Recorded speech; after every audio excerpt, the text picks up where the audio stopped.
Yo, this your boy EC22. I'm the Fat with a Fan. I got my brother Coach D Wade in the house. What's going on, Coach? Hey, out there, all you beautiful sports fan folks. Everything's good, man. Uh, another Everything's beautiful, good. another beautiful day in the DFW. You know what I'm saying? Yeah, man. Welcome back to this side of the pond, man. I know you've been doing your vacay thing, so welcome back. Yeah, man. I've been rolling around, man, trying to get my foot in the sand. You know what I'm saying? Doing my thing. I But love yo, that. for those of you listening, man, watching, this is the Fat with a Fan channel, man. Please like, subscribe, share, leave comments. But most of all, we want you to join the conversation. This is not just about me and Coach over talking. We want you to get involved. So do what you do, leave comments, and then add your 2 cents to the pot. All right, then, Coach, man, let's get started. I don't have a whole lot to talk about today. We got J Dub coming on. He's in transition driver. Let's get him on in.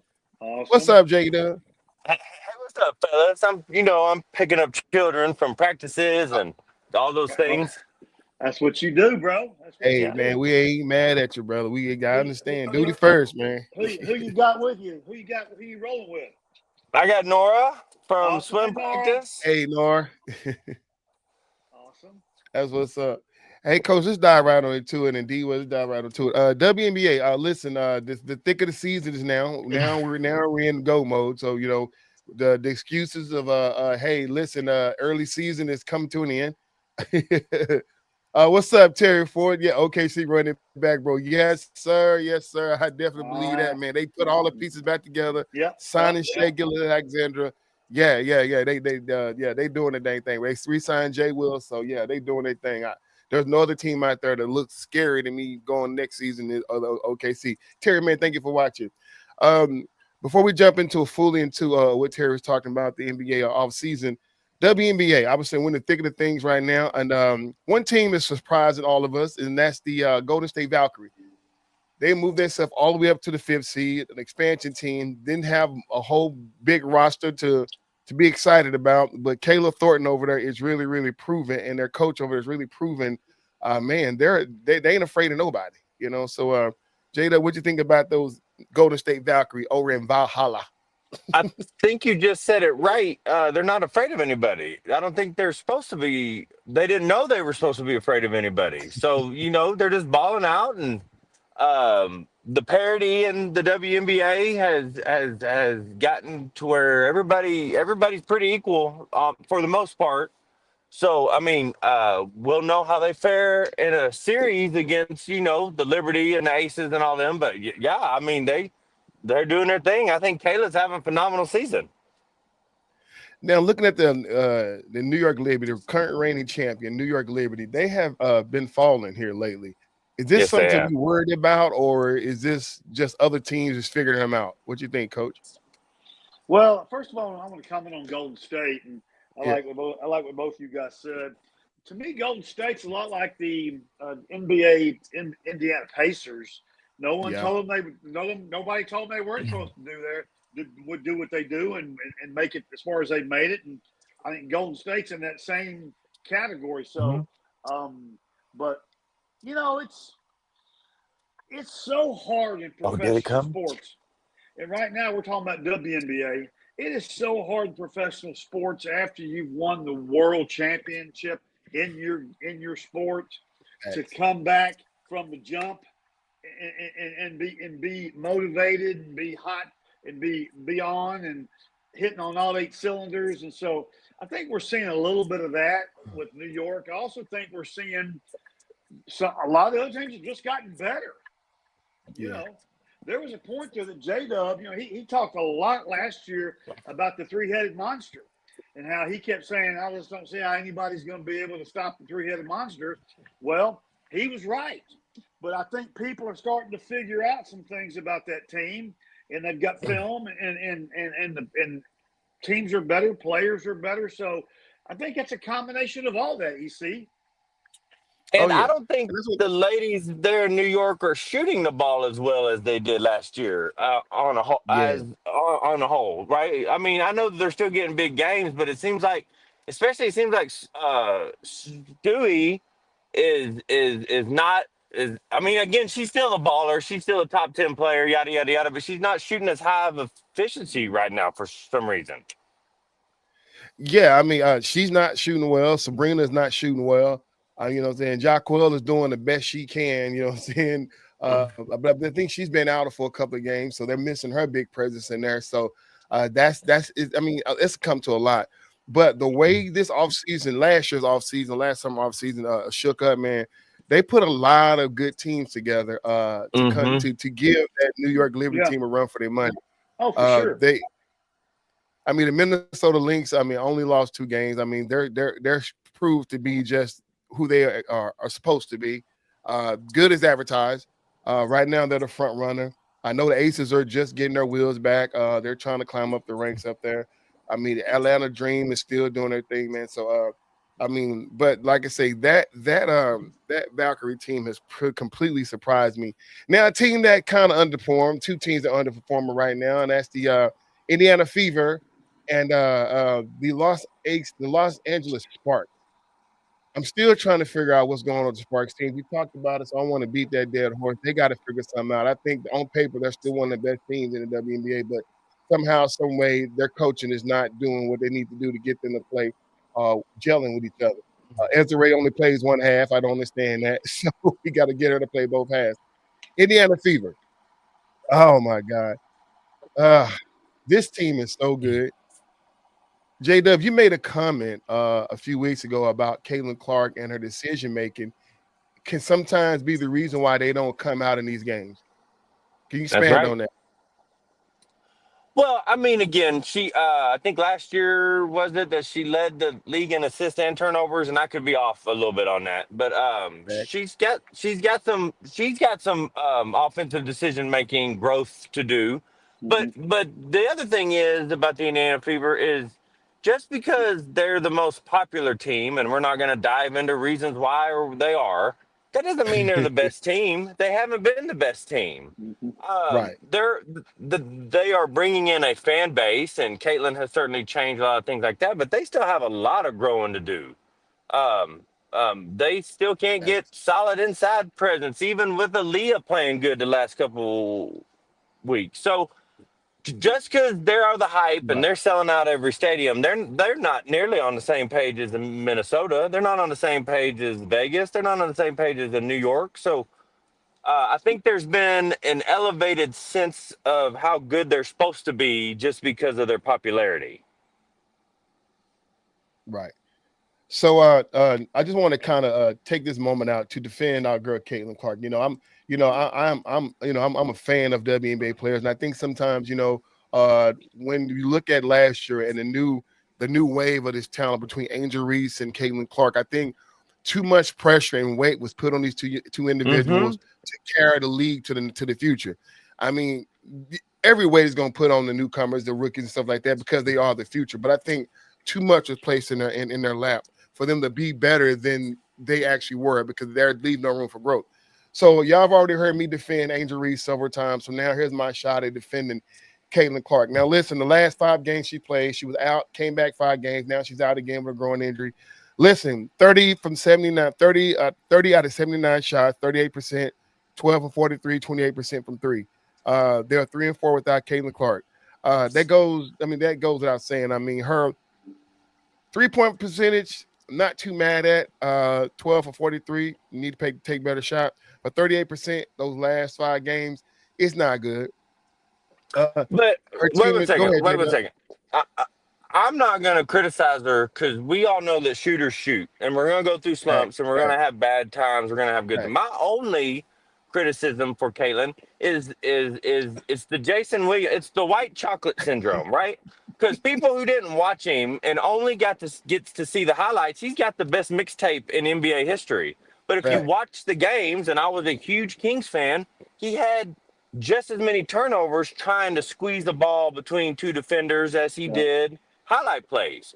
So Mm-hmm. Caitlin has to learn how to stop herself from doing that. I Yeah, think yeah, so. So I get what you're saying, and I agree with you. Her shooting has been down here in the last, couple of weeks when she's played, but it's her turnovers that we can't that they can't make up for. If you get a bad shot, then that's okay. Shoot or shoot. But I think the last game she played, she had more turnovers than she had points or something crazy like that. yeah. Um, that's what she has to change. That's what she needs to do better on. What you got, Coach? So yeah, so y'all are spot on. I think Caitlin, and we touched on it before. I think she's really pressing. I think she's really trying to make plays and make things happen. But I will say this, and I don't usually go there very often, but I don't know what's going on with the coaching in Indiana right now. Yeah.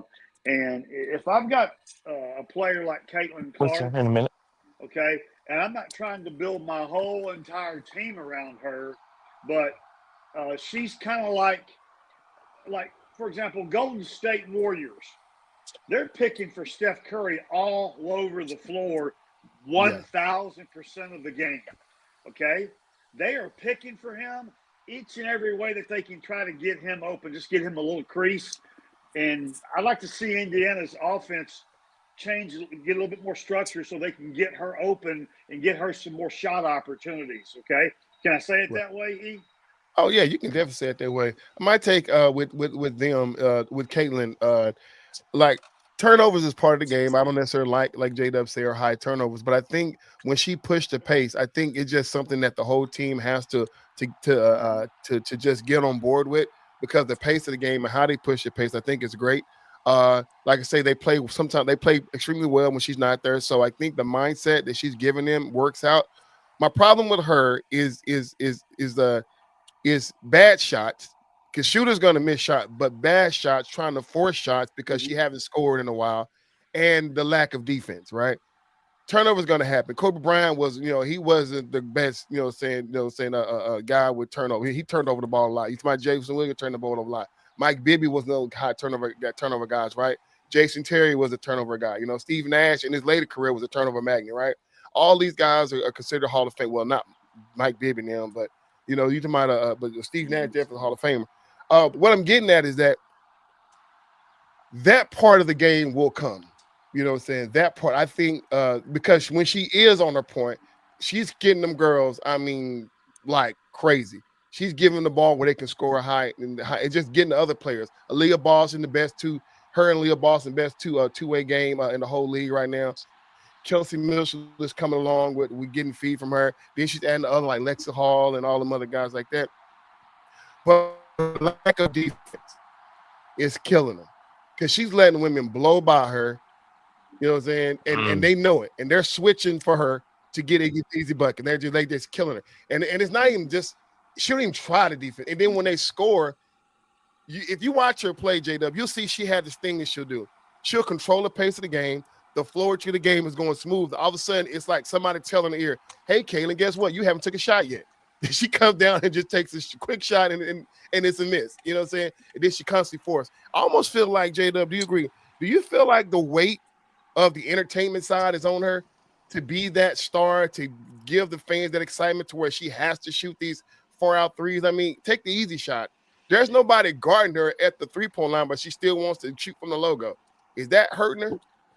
Yes, that's hurting her, and I'm gonna agree and add on to what you said. Her defense has to change drastically because of the amount of guards that are coming behind her in the next handful of years, including Paige this year. That's good. She's going to be required to guard soon, and so I think that is a legitimate criticism. But I do think she thinks that the fans came to watch her shoot logo threes, so she feels like she needs to hit a few of them. And she's got to get out of that headspace for sure. Yeah. And like I said, and I want to apologize, because we did say this was defend Caitlin, right? But we've been really just we've been running the tape of all the things we know that we need to change. But the same thing we did with Angel, right? Caitlin is a 2-year player, right? Let's call it what it is. Regardless of how phenomenal she is, regardless of what the expectation that the world has put on her, she still is a 2nd-year professional player. She's only going to get better, right? This league will eventually be in her hands. You know what I'm saying? You look at 5, 16 years from now, is she stay on the course she's on? Guys, give her grace. I know this, and I know this stuff is out there because of the Caitlin versus Angel Reese situation. If you're a fan of WNBA basketball, if you're a fan of basketball period, let's not pit these two players against each other. Thank right? you.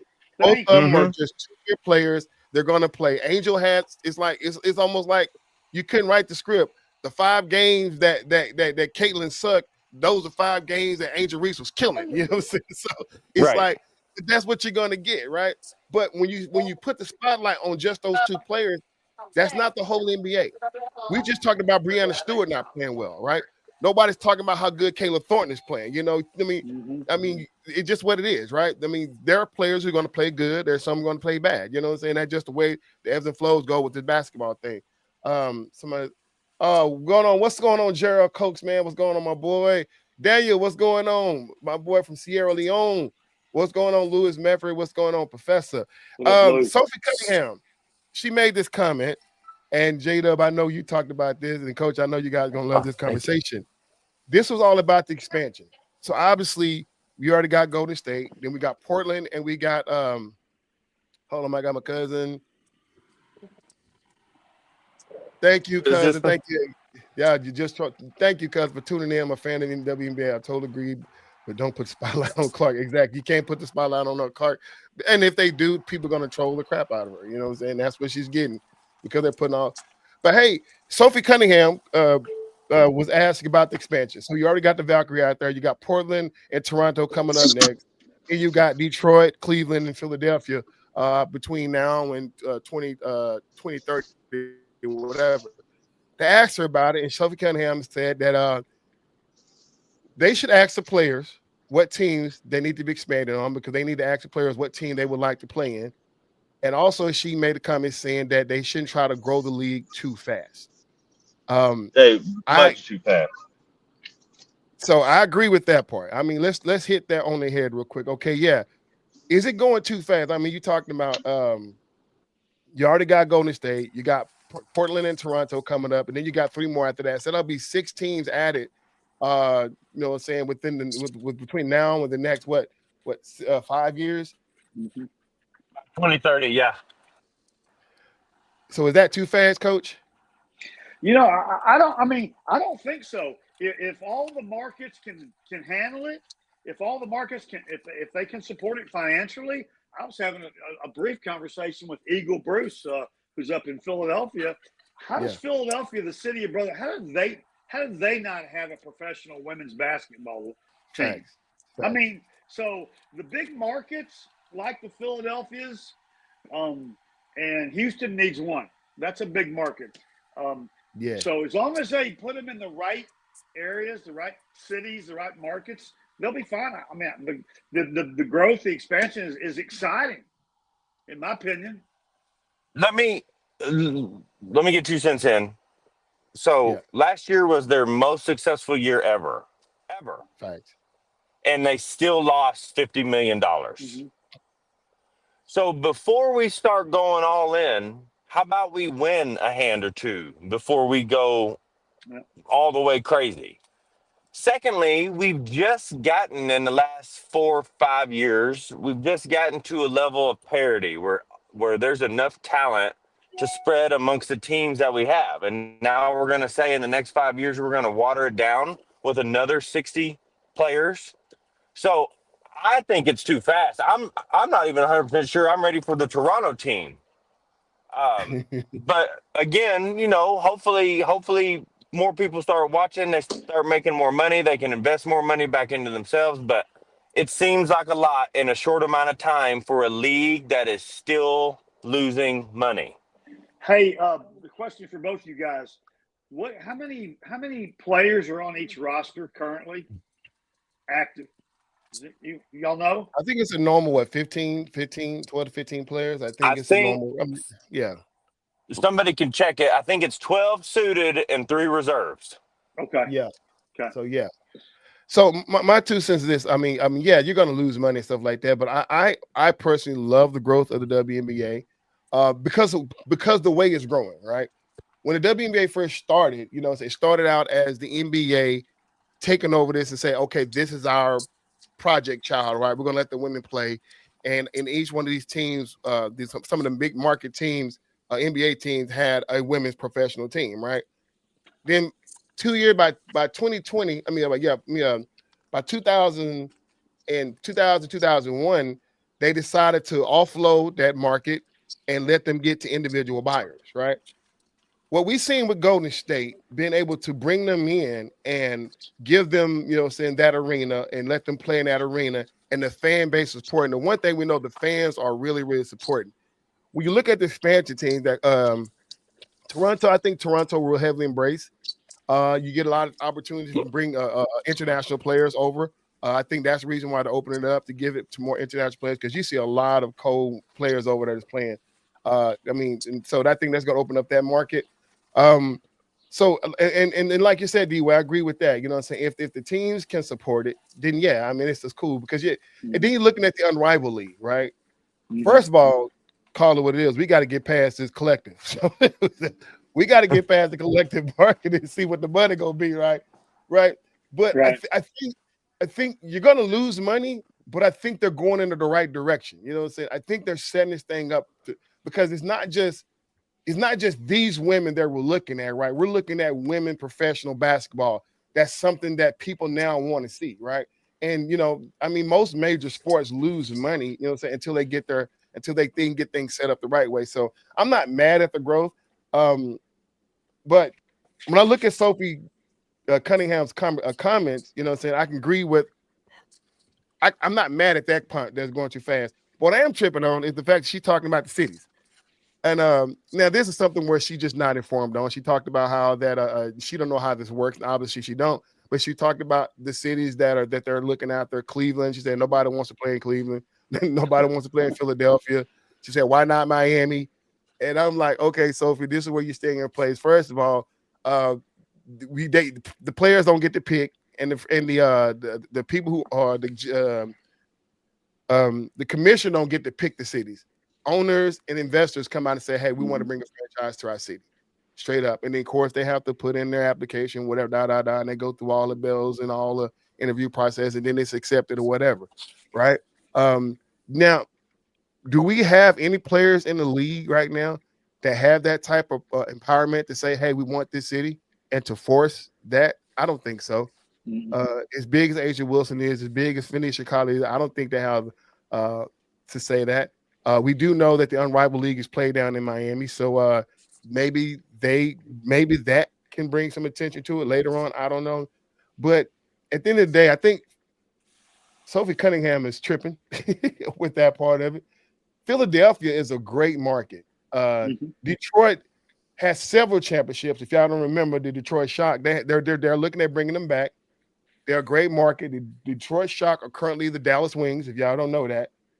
The Houston Rockets are currently the Las Vegas Aces, for those who don't know that, right? So just bringing those markets back to those cities, and both Houston and Detroit, who moved on to different cities, have won, right? We talk about the dynasty was down in Houston. Now they're building a dynasty in over in Las Vegas. The Dallas Wings haven't got that momentum from the Detroit Shock when they won their 3. So that's just kind of what it is right now. But bringing that momentum, that energy back to Detroit, I think is great.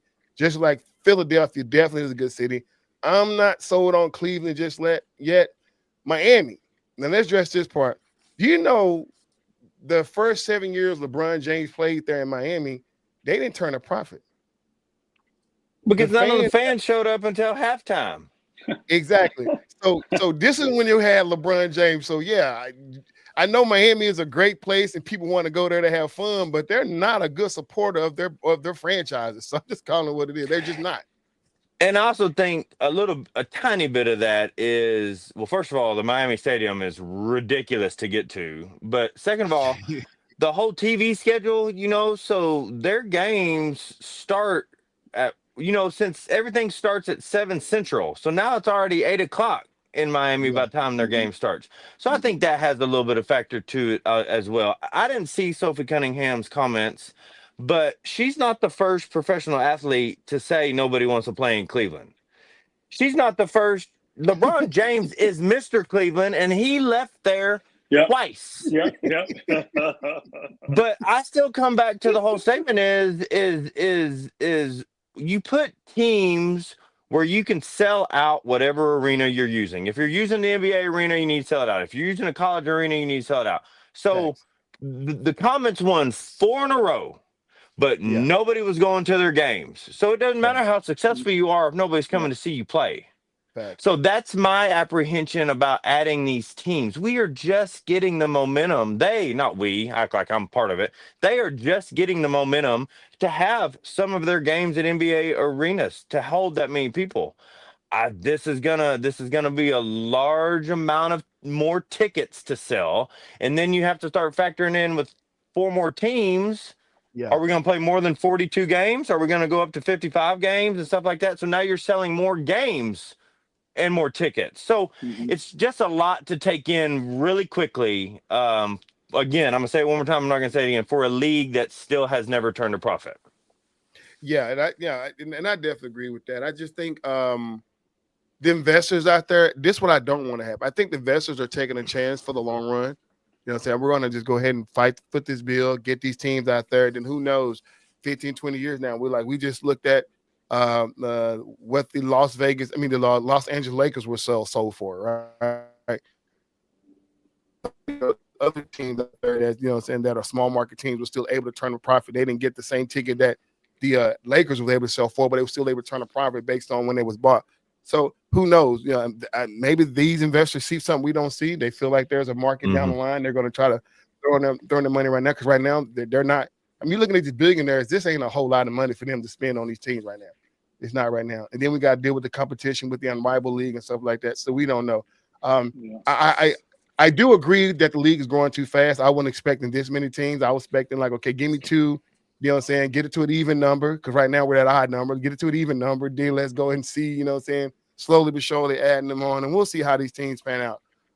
But they're going to need some more international players, because right now on the college scene, and no disrespect to the college, it's not saturated with a lot of talent that we can see to the professional level. You know what I'm saying? So they're going to have to get some international players over to play some ball. I bet the 3 of us can name the Elite 8 next year and get it within a team or 2. Right. So but again, I'm sorry, Jay. Here's the other thing I'm finding really. I guess I'm naive. I find it interesting. Eric, EC, you take all your peeps, all your people that follow sports, and there's a lot of them that you have. Yeah. J-Dub, you take all of the people that you know that are hardcore sports people. Okay. Coach D-Way, take all the people that you know that are hardcore sports people. And what I'm finding out, only about 10% of my homies, my peeps in that big arena, are following WNBA. It's mind-boggling to me. I'm one of one in my group. I'm the only one. Facts. This is what I'm saying. So this is y'all are preaching. So I just validate what you said, Jay. Right. So there's and I'm not talking about growth. I'm not talking about talent. I'm not talking about anything. I'm talking about viewership. So it just seems like a lot. And the other thing that, as we were speaking, I'm thinking about, right? So they see the success that Golden State has had in their first season, and everybody's like, "Oh, we're going to turn a profit quickly because our team's going to be, competitive quickly." That's not going to happen. In fact, of the 5 new teams coming, I doubt it happens again. So again, it feels forced. It feels rushed. You don't have the young talent to support it. You don't have the number 1 international player this year, Dominique Malinga, who I think Golden State is doing a phenomenal job of easing her into it. She's 19 and she was Seattle. I'm sorry, Seattle. She's 19. She's barely playing, and she was the number 1 touted international player. So that side of women's basketball has a long way to go. We are not looking at international women coming over here and competing with American women yet. It just hasn't happened yet. And she's only 19, so I think that has a lot to reason why she's not ready. A lot to do with it. That's right. Yeah. That's right. Guys, here's a question for the viewers, people watching, tuning in, listening, and also for you two guys. And Jay, you may be more up onto this than EC and I are. How many more years can the W lose $50 million a year and stay open, stay in business? We're going on 28. So I mean, we're gonna see, I guess. Yeah, But I think now you're investing more money into a losing business. So Yeah. right. either your profit margin returns because you invested more, or you lose more. I mean, again, only the sports gods know what's going to happen. Yeah, I don't. I think right now, the attitude and the mindset of some of these investors is that we're not looking to turn a profit right now. We're looking at supporting a product. You know, it's kind of like okay, Right. it's like hey, the Unrivaled League. All these people just turn around and just gave their money to say, we're going to stand behind Bree and Fee to support what their vision is. Right? We're not going to Yeah. see this money again. We're just going to throw it out there and say, hey, you guys want something? There, and I think that's the way these investors are looking at it, right? We're going to support this product. And then who knows if they get lucky to catch a profit 10, 15 years from now, it's all for the better, right? But I think the push for the product, I think that's what they're saying. Let's get this off the ground. Somebody has to be the foundation to lift this thing up. And I think that's where the attitude is going, because this wasn't handled back in 1997, right? You know what I'm saying? This was supposed to be the brainchild of the commissioner at that time to get up a women's professional league, and they kind of dropped the ball. And then you get into this. It was about money back then. The league disassociated themselves from it, made these independent investors come in and buy these teams up. And then you're looking at the Detroit Shock going on. You're looking at the Sacramento Monarchs, man, who won the championship with and then they just went under. You know what I'm saying? So many teams that just didn't make it out of this cut. But I think nowadays, like, we got to protect this product because it's a phenomenal product. Let's transition on to the NBA side of things, man. It's the thick. Our phones has been going off. The alerts, it just won't stop. So you know what I'm saying? It's keeping me up at night, man. Free agents and trades, man. Whoa. J-Do, what's the most exciting you've seen so far with this offseason for the NBA? Exciting? I don't know that I would use that word for anything I've seen so far. I mean, I'm not saying they're bad. I'm not saying they're negative, but I haven't been like overly excited. I tell you right now, God bless him. I know he's one of our fan favorites, but Miles Turner just got paid for a subpar product. Hey, and he might be the piece over there they need. No, he might be, but he's not.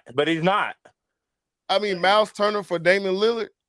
I'm just saying, you got another rim protector, and now Giannis is already looking at leaving. And I mean, listen, reports that he's upset about them waiving. Now you're building a team around Miles Turner. Is that what we're saying is going to take Indiana to the championship? Is that the claim right now? Whoever, Milwaukee, Indiana, whoever they got, whoever has him. Yeah. Hey, before we go on, all you in the comment section, Dallas, stand up. Let me know while we're talking, covering. Y'all give me y'all 2 cents on what Dallas has done so far in this offseason. Y'all just blow up the comment section, man, and we're gonna jump in there. But go ahead, J-Dub. I think the Rockets gave up too much. Y'all got to talk about that last week. Most definitely. As a huge Damian Lillard fan, I mean, huge. I hope he lands on his feet somewhere he can compete, but he's gonna have to take a financial step back. But if we're talking about, if we're talking about 180 million versus 120 million, and nobody's starving. So I don't think there's been any like super exciting news. I don't think there's been like exciting, but it's always interesting to read the trade rumors or what it would take to get LeBron in Dallas, or all these things that people sit around writing because they don't have anything else to talk about. But and it's only day one. It was day one yesterday. You know what I mean? Hey, back at the top of the podcast before we got started, I'm going back to this comment. Terry Ford. OKC is running it back. With them signing Shai Gilgeous-Alexander $285 million extension. Listen, that team is running the table. They are running it back. They got everybody back. Boston giving away their guy, their point guard, Drew, and of course we see Tatum probably won't be healthy for most of the season, so that team is not scared. Miles Turner, part of their three-headed monster, Indiana, is gone. We still don't know how the health of Halliburton is going to pan out. So there's nothing going on in the East. And then the West. I mean, Kevin Durant going to Rockets. Nobody's scared of Kevin Durant at this point. Nobody's scared of him. So I mean, that young team over there is going to be more the same. He went to Phoenix to sign up to link up with Devin Booker. That didn't pan out. So I mean, nobody's scared of Kevin Durant. So right now, the Lakers.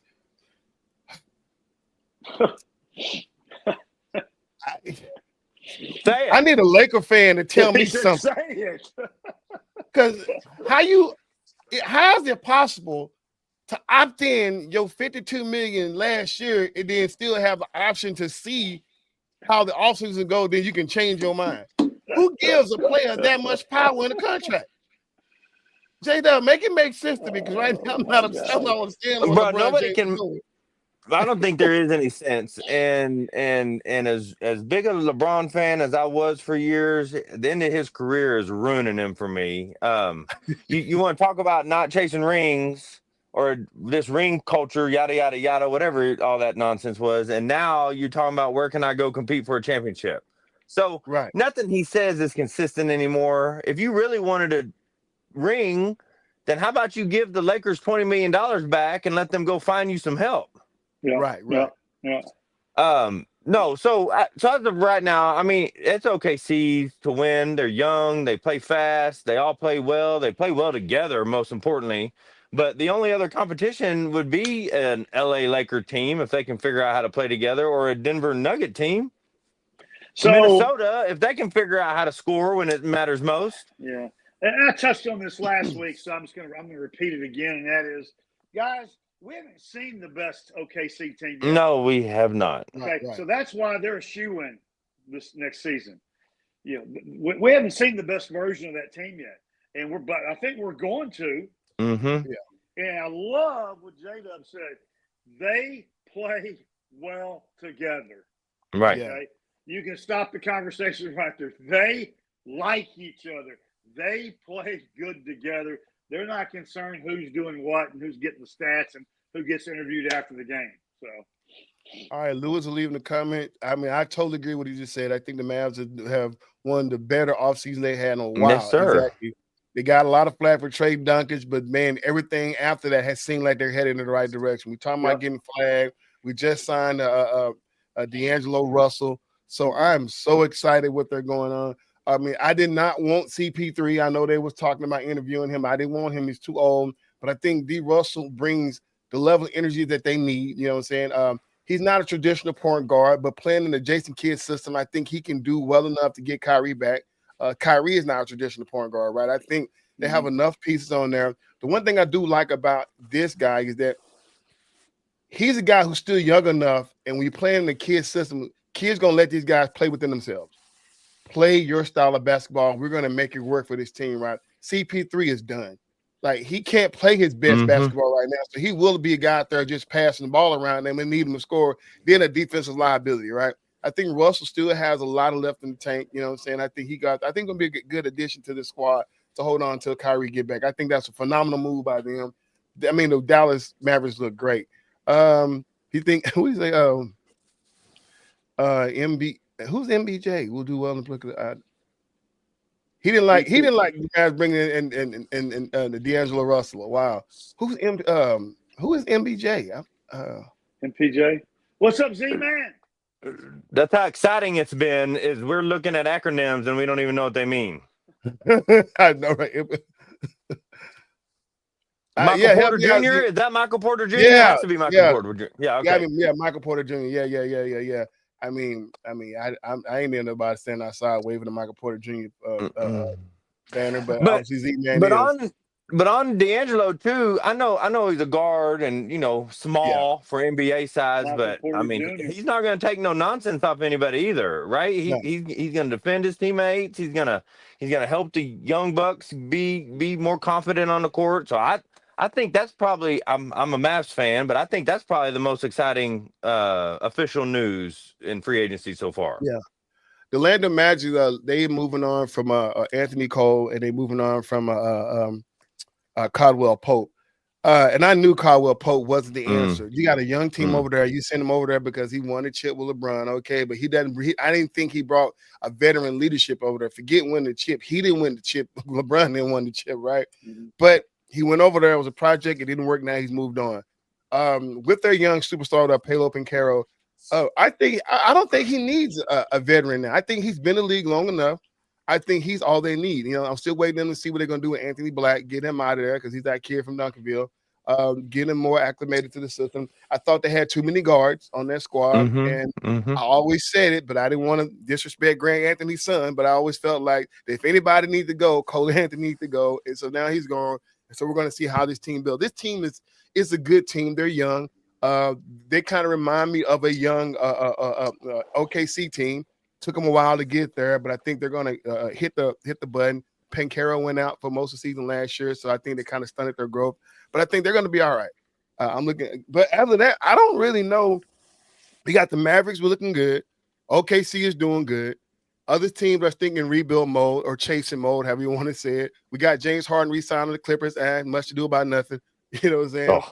So if there's not, we don't know what LeBron James doing. The Warriors is going to be the same Warriors they've been for the last 3 years. You know, so they're going to fight, and then they're going to let us all down in the playoffs.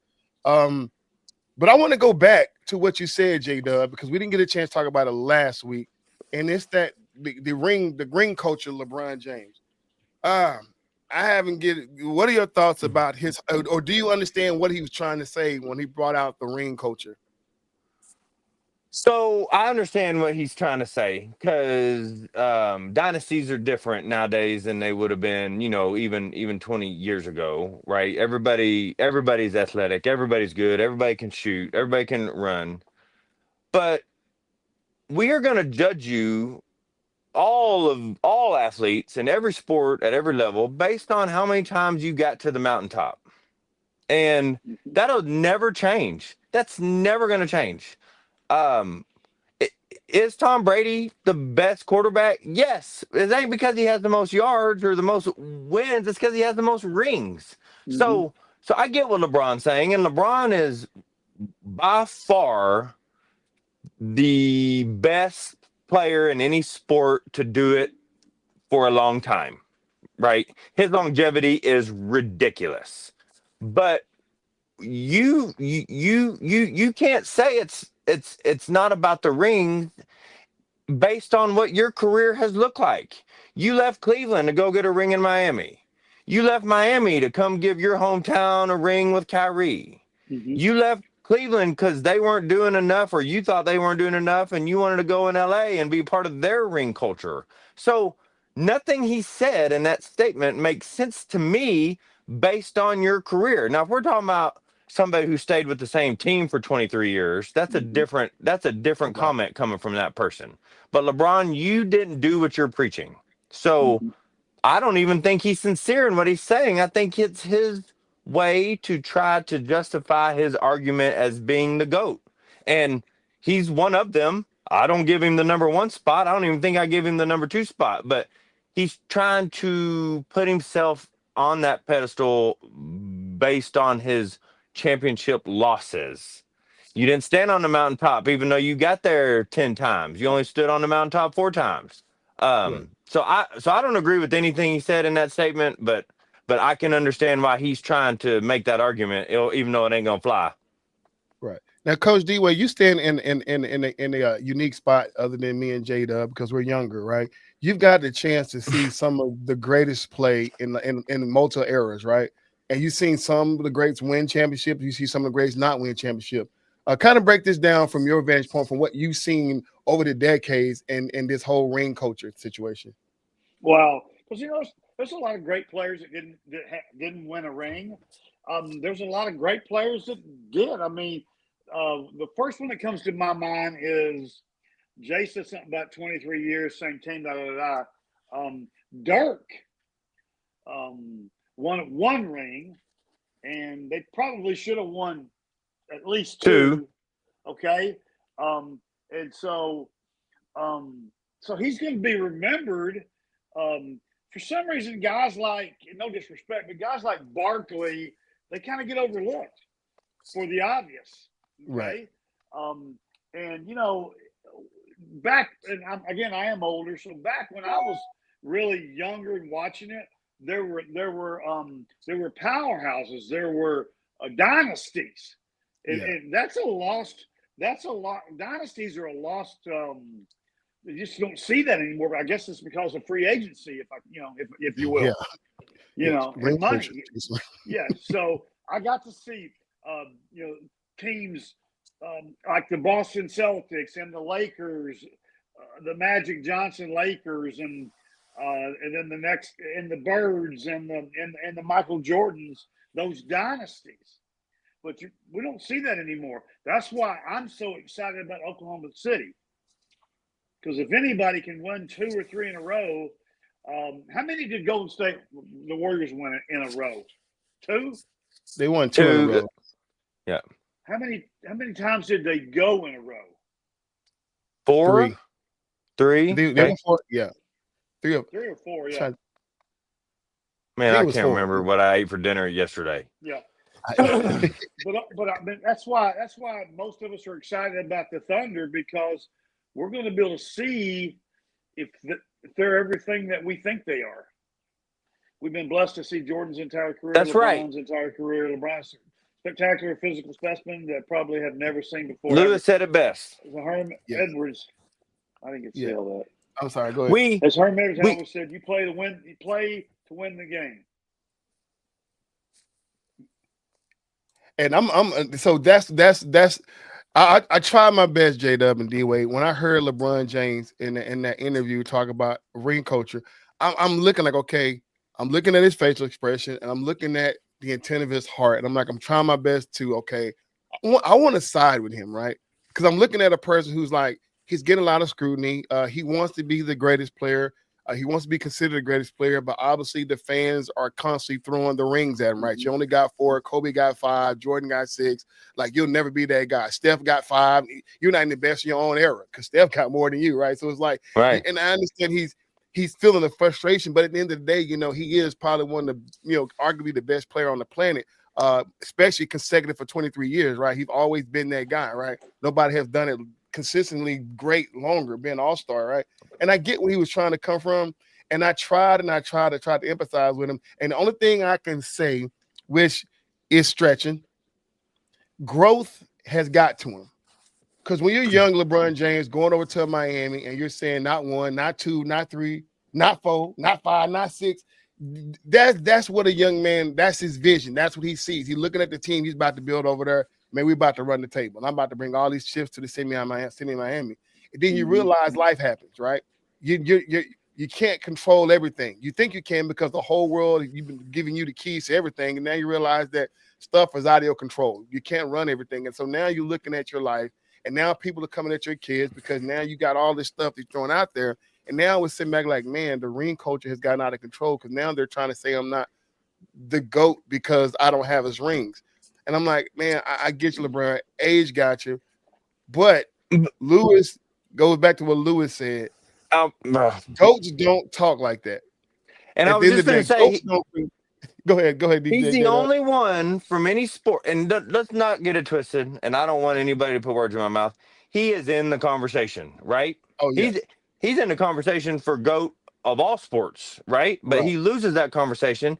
And he's the only one in that conversation that we can name that puts himself on top, right? Kobe didn't put himself on top. Brady didn't put himself on top. Montana doesn't put himself on top. Jordan doesn't put himself on top. Hell, Messi didn't put himself on top. So why are you trying to sell it so hard? Because in my opinion, I think it's because you're trying to sell it so hard because it's not true. But truthfully, one second, I think it's about the least important conversation in sports. I think, and I'm not trying to be that guy, but the fact that you're in the conversation is the goal, right? That's for the fans to fight over. That's for, the person who has this jersey to fight over with the person who has this jersey. It is not your job to proclaim yourself the GOAT. It's your job to get yourself in the conversation and then let everybody else decide.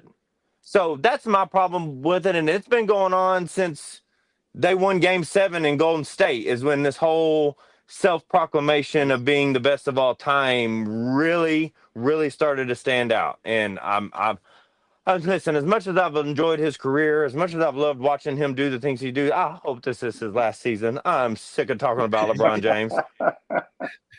Go ahead, D-Wade. And Jay, you're right. I mean, I even think about the individual sports. Michael Phelps didn't say he was the best, and And Roger Federer didn't Right. say he was the best. And Tiger Muhammad Woods, Ali did though. Muhammad Ali, Tiger Woods didn't say he was the best. Muhammad Ali was the best. Right. So, Right. but So this is also what Lewis just said, and I got to skim it real quick. Is how I separate it, right? So the will. It's not even the will to win. It's the will to not lose. And when you say the statement the way in my mind I just said it, and you put, let's say most people will put Kobe, LeBron, and Jordan as 1, 2, 3. That's what most people are going to say. Yeah. But Right. Kobe and Jordan had a will that they were not going to lose, whatever that took. And Right. LeBron, as great as he is, and as many times as he has won, has proven he doesn't have that. If Ray Allen doesn't hit that shot, he still has one less ring. I know if it were a fifth, we'd all be drunk. I get it. Sports, 1,000 things happen at 1,000 different moments that change the course of every single game. But that game was over. So you didn't even come up clutch for your team in one of the rings you won, right? Mhm. And so again, I just the fact that you have, and I know everybody says this 1,000 times. If you have to tell me you're gangster, then you ain't gangster. If you have to tell me Right. how good you are, then you ain't that good. Yeah. I mean, you hear so many stories about people talking about how they trash talk Michael Jordan and how that was a no-no. You see these podcasts over and over again. I was watching Up in Smoke when Kevin Garnett was talking about when he talked trash to Michael Jordan. I That's was one of my watching favorite one stories. right when Iman Shumpert said he was talking crap to Kobe and how saying it just didn't go well for him. Right. I can't wait to the end of LeBron James. I want to hear the stories. People said they talk trash to LeBron James went off because we don't see it. We don't see him scoring 40 and 50 every single night. Like you said, the will to win, bring his team back. Michael Jordan was taking himself out of a game, and one guy trash talk. He told coach, "Never mind, let me get back off in here." And dude, we don't see that. I don't know if the game is played different now, but at the end of the day, when we're talking about the greatest of all time, right? We're never going to talk about who's better than. I think that's the biggest issue, and I think the misconception when we're talking about the greatest of all time, who's better than. We can never compare that because these guys play Right. two different That's right.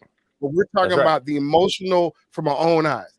For these young guys that's coming up right now, they haven't seen the Jordans and all them play like that, and Kobe and them play at its peak, right? All they know is LeBron, and I get them siding with LeBron as they should. I wouldn't have it no other way, right? But at the end of the day, we're talking about for us, who is just like Lewis said earlier, we got a chance to see both of them play the entirety of the career from LeBron and Michael Jordan, and we judge with our eyes. Like, look, I can't take away what I saw. And let me say one more thing real quick, Coach, and then I want to hear what you say. So the other thing that upsets me about this LeBron James hot take is the previous LeBron James hot take. You can't be the self-proclaimed GOAT and then in an interview tell me it's just basketball. No, that ain't how it works, big dog. If you are the best of all time, then this is your life. This is what you live and breathe. You live and breathe to put people under your boot. So you tell me it's just basketball. At the end of the day, it's just basketball. But then your next hot take is, well, I feel like I'm the best there's ever been. Those two statements can't come from the same person. Mm-hmm. Right. You go, Coach. So I was just going to say, I mean, it's so interesting to me that out of all the players that have come through the NBA, I'm just going to stay just on this sport only, okay? We're not going to go to any other sports. The people, the players that played before Michael, the players that played with Michael, and the players that were young as Michael was riding off into the sunset, all of the players have this incredible respect when they talk about Michael Jordan. You mentioned Garnett and some of the other podcasts, and you hear the stories and the fear factor and the fear that he put into. You don't hear that about any other NBA player. Right. The other players don't talk about any other player like they talk about MJ. That's all I got.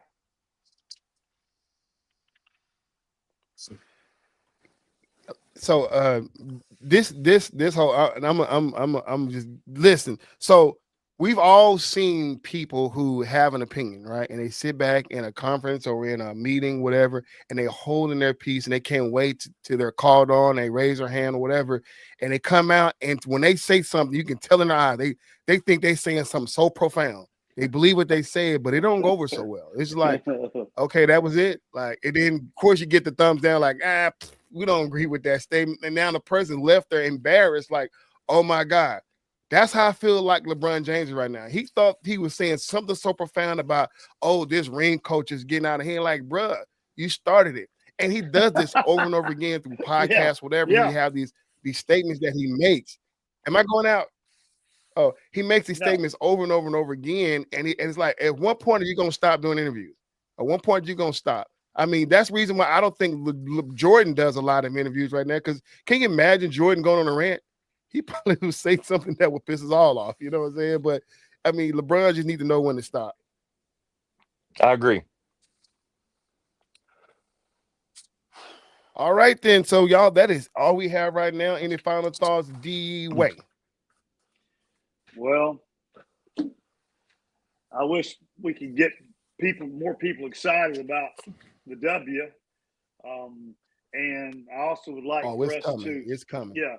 Also, next week, I'll try to get ramped up and amped up and get some Boys of Summer baseball going for us so we can have, get started incorporating that into the pod. So, but man, it's always a good time talk. Anytime we get to talk ball with you guys, it's always too much fun. So, missed J-Dub last week, obviously, but I'm glad to see he's back. So.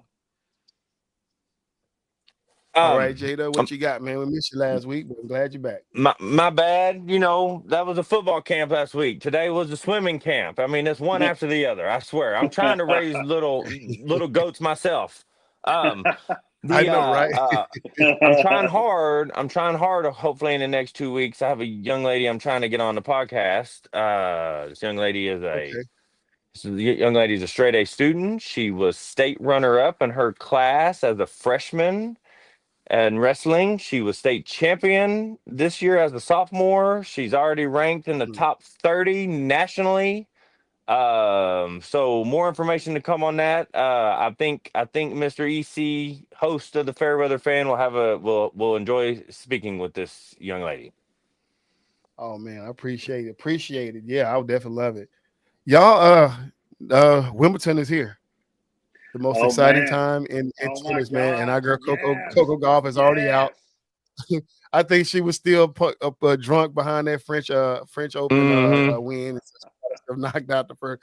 Coco, you need to learn how to control those emotions. You know what I'm saying? But hey, that's what she does. She have highs and lows. But man, I can't wait till this thing get in the thick of it, man. So man, the French Open is here for the next week or so. So I'm excited about the French. Oh man, and then all this other stuff going on. I mean the Wimbledon, over in Wimbledon. That's all we have right now, y'all, man. It's been great. Hey, y'all, once again, this is your boy EC22, man. Listen, please follow us on here on Facebook as well as YouTube. Man, listen, continue to like, subscribe to the channel, man. We want you to join the conversation. And to all those who've really been diving in the conversation, we appreciate you, Terry Fort, for jumping in. He's been new to the channel, so I appreciate Terry Fort. My cousin Carolyn jumping in the comment section. Yeah, we appreciate you. That was a big surprise. My cousin come and join us, and of course you got Daniel McCartney. We got Lewis Medford in the house.